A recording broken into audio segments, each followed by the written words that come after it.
and bring in a new voice. This is Pastor Mike, as we bring in different comedians to take us around the wide world around us. Today, we're talking about the strange phrase that many of us were introduced to recently, Goblin mode. Have you heard of Goblin mode?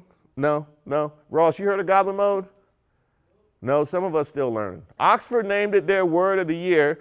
They defined it as a slang term for a type of behavior which is unapologetically self-indulgent, lazy, slovenly, or greedy, typically in a way that rejects social norms or expectations. I had no idea what to think of this, so I brought in Hedi Sandberg to discuss.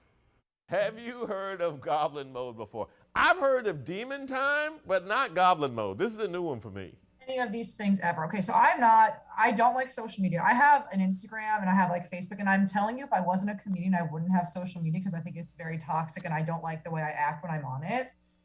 But I don't have like Twitter or this like TikTok thing the kids are using. So I saw like, what was it, Goblin mode? And I was like, who's saying these things? Who's speaking this way? I have no idea. I've never heard any of this stuff in my life. Now, wait a minute. I cannot relate to any of these things. Let me ask the resident young person. Aaliyah, have you heard of Goblin mode? Never. Never? Wow. Wait a minute. What is it? Krogel, have you heard of Goblin mode? No. Have you heard of Demon Time? No. Aaliyah, have you heard of Demon Time? Of course. Can you see my bald spot right now? Yeah. All right, fair enough. So that's what happens. I saw it, I was like, I don't know what any of this stuff is. It was so confusing. And now also, I was reading the description, I was like, just say lazy. I don't get why you need like a new like weird word. Also, it's not a word, it's two words put together, so I don't get it. I support the young people putting labels on modes and times. I do not. This is a new one for me. I've not heard of Goblin mode. I would have thought Goblin mode was something else. I'm just saying. I thought the popularity of Glorilla would have made Goblin mode something else. But whatever. I don't know what these things are. Are the kids still saying hip with it? Because I am not that. I don't know what they're saying. I don't know these little slang terms they're using anymore.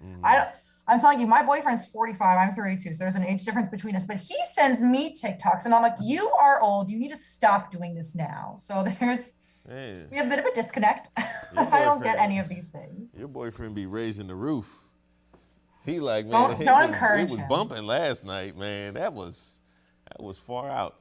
What is your word for 2022? Am I allowed to say numbnuts? Because that's the first word that just popped into my head when you I got one. Deactivate. Because I've never been this close to deactivating multiple social media accounts than I am at this moment in time. You know what, Reese? I'm going to encourage you to do that. I've never been this close. I'm like, do I want to be a part of this? Do I want to be a part of it? You don't want to be a part of it. I wish I wasn't a part of it, but I feel like I have to be for comedy purposes. That is crazy. I still haven't figured out where Goblin mode came from. It sounds like something they came up with at Backbeaters University. But apparently it means to be lazy or slovenly, which means clearly my barber and myself was in Goblin mode, allowing myself to be exposed such as I was. By the way, if you want to hear more from Hedi, she has a free performance coming up called Salon Showcase Comedy Show at Inari Salon on K Street on January 2nd. And for the record, the word of the year clearly is flaccid.